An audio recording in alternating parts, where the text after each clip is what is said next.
आणि आज पाणी फाउंडेशन सोबत जी बैठक झाली त्यात आपल्याला माहिती आहे की मागच्या वॉटर कपला श्री आमिर खान आणि आम्ही एकत्रितपणे असं अनाऊन्स केलं होतं की पाणी फाउंडेशन यावेळेस गटशेतीचा इनिशिएटिव्ह हातामध्ये घेईल.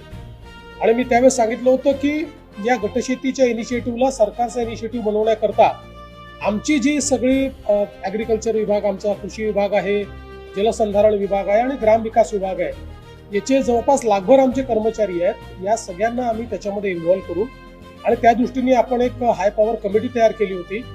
त्या कमिटीने आतापर्यंत काय काम केलं याचा रिव्ह्यू आपण घेतला.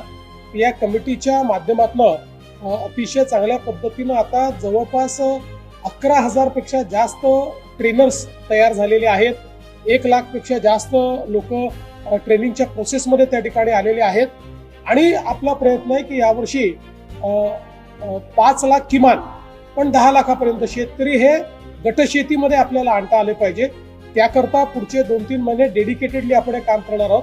कारण आतापर्यंत आपण जे काही गटशेतीचा अनुभव घेतला त्याच्यामध्ये पहिल्याच वर्षात जवळपास शेतकऱ्यांचं जो काही उत्पन्न आहे किंवा त्यांचं जे इन्कम आहे ते दुप्पट झालेलं आहे.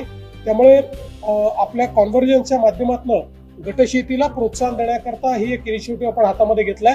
आज त्याचा रिव्ह्यू घेतलाय.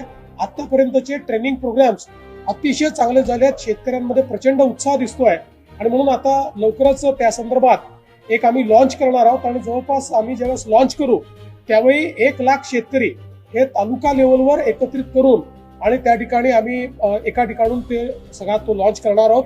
आणि एक मोहीम म्हणून, एक आंदोलन म्हणून हे गटशेतीला आम्ही प्रोत्साहन देण्याचा प्रयत्न या माध्यमातून करतो.